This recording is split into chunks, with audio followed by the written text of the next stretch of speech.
Тодоров обича да лиже големи тлъсти и мазни пишуци. Тодоров обича да лиже големи тлъсти и мазни пишуци. Тодоров обича да лиже големи тлъсти и мазни пишуци. Тодоров обича да лиже големи тлъсти и мазни пишуци. Ама го е срам да си признае. Затова Курският се намесва и започва да го бие с камшика.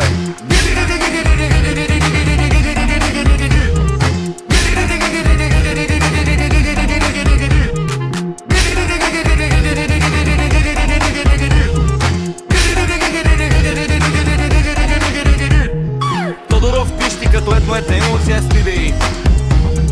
Той не издържа на голямата болка в газа си. Веднага чески тръгва да бяга като един бял негър. Веднага чески тръгва да бяга като един бял негър.